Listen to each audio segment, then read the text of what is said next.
పిలిచారు ఎలక్షన్ ఎలాగుందని. నేను క్యాండిడేట్ని ఇక్కడ 235 బూత్లో మా ఫాదరు, నా బ్రదరు, నా సిస్టరు, 22 మంది ఫ్యామిలీ మెంబర్ రిలేటివ్స్ ఓట్లు వేశారు. 4 ఓట్లు వచ్చాయి అక్కడ మురళీనగర్లో.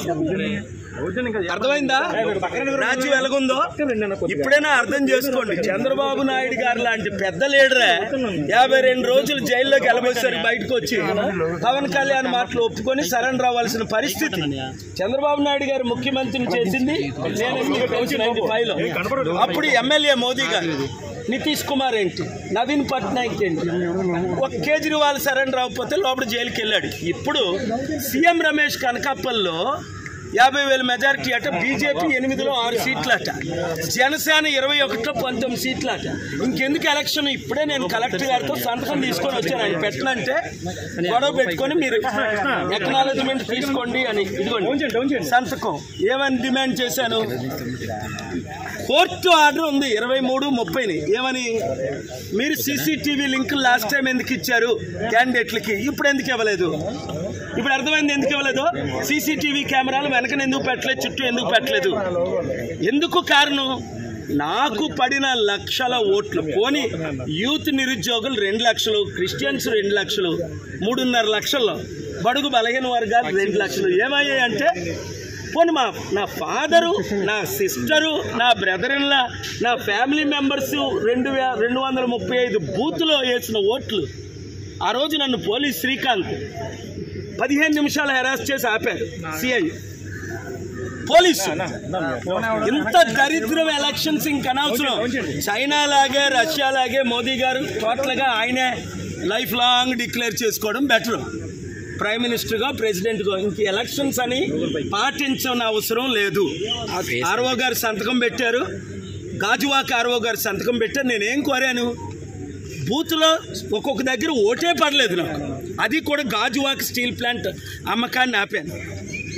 2,34,000 మేము లీడ్లో ఉన్నామని ఈవెన్ ఆఫీసర్స్ కూడా చెప్పారు. అక్కడ 1, 2, 3, 8 ప్లేసుల్లో 0. ఆ కాంగ్రెస్ క్యాండిడేట్ ఆశ్చర్యపోతున్నాడు, సార్ మీకేంటి ఎలగోట్లు వస్తున్నాయని. ఎందుకంటే మీరే లీడ్లో ఉన్నారు, మీకు భరత్కే ఫైటు, టీడీపీకి వైసీపీ పక్కన పెట్టిందని. అలాంటిది ఇంక ఎలక్షన్స్ ఎందుకు? అందుకనే బాయ్కట్ చేసాం, బయటకు వచ్చాం, కౌంటింగ్ ఆపమన్నాను, పోలింగ్ రీపోలింగ్ పెట్టమన్నాను. Honourable high court already case pending ఉంది, June 6న అది హియరింగ్. అక్కడ నేను ఫ్యాక్ట్స్ ప్రజెంట్ చేస్తాను. వెబ్ లింక్ ఎందుకు ఇవ్వలేదు నాకు తెలిసిపోద్దని. మొత్తం ఈవీఎంస్ రిప్లేస్ అయ్యాయి, చైనా రష్యన్ చిప్ ఉందని. ఇక్కడ పెద్ద క్యాండిడేట్ ఎవరైతే లీడ్లో ఉన్నారో ఆయన నెంబర్ 2 చెప్పారు, పేరు చెప్పను. కానీ ఇప్పుడు ఇంకెందుకు ఎలక్షన్స్? అయితే మోదీకి సరెండర్ అయితే, నేను మొన్నే చెప్పాను కదా 300తో మళ్ళీ మోదీ ప్రైమ్ మినిస్టర్ అవుతారు. ఎలాగవుతారో చెప్తానన్నాను. 200 అరౌండ్ ఇండియా వస్తుందని నేను చెప్పినట్టే జరుగుతున్నాయి. ఇక్కడ కూటమికి మాత్రం ఇంత ఘోరంగా ఓట్లు ఏం చేసుకుంటారు, ఈవీఎం రిప్లేస్ చేస్తారని ఊహించలేదు. మునుగోడులాగా మాకు ఇక్కడ ఓట్లు. నేను పుట్టినూరు, పెరుగునూరు, 1000 కోట్లు దానం చేసిన నేను ఇంత అవినీతి ఎలక్షన్ అని రుజువులతో నేను పెట్టాను కోర్టులో. కోర్టులో కొన్ని బూతుల్లో ఒక్కోటి రాలా, అది ప్రాబ్లం. 22 మంది మా ఫ్యామిలీ మెంబర్ ఓట్లు వేస్తే అవి కనబట్టలేదు. మురళీనగర్ మీకు మొదటి రౌండ్ 80 కోట్లు వచ్చాయి. అది చూసారా రౌండ్లో? ఎవడైనా నమ్ముతాడు ఇది? మణిపూర్ ఘటన 3.5 లక్షల కోట్లు క్రిస్టియన్ ముస్లిం ఓటేశారు. టీడీపీ బీజేపీతో కలిసినందుకు ఎవరు వేయరు, అది మీకు తెలుసు. మరి ఎవరికి వేశారు? మళ్ళా రీపోలింగ్ పెట్టాలి. పవన్ కళ్యాణ్ ఎందుకు సరెండర్ అయిపోయాడు? ఆయనకు కూడా ఓట్లు పడవనే. అంతవరకు ఎందుకు? చిరంజీవి 2009లో ఒంటరిగా నిలబడ్డాడు, 18% వచ్చింది. రెండోసారి నిలబడ్డాడు కాంగ్రెస్తో, 0.5% వచ్చింది. హాఫ్. నాకు ఇప్పుడు 1% ఇస్తున్నారు. చిరంజీవికి ఇవ్వలేదు. సరెండర్ అవ్వలేదు కనుక ఇప్పుడు చిరంజీవి సరెండర్ అయిపోయాడు, పవన్ కళ్యాణ్ సరెండర్ అయిపోయాడు.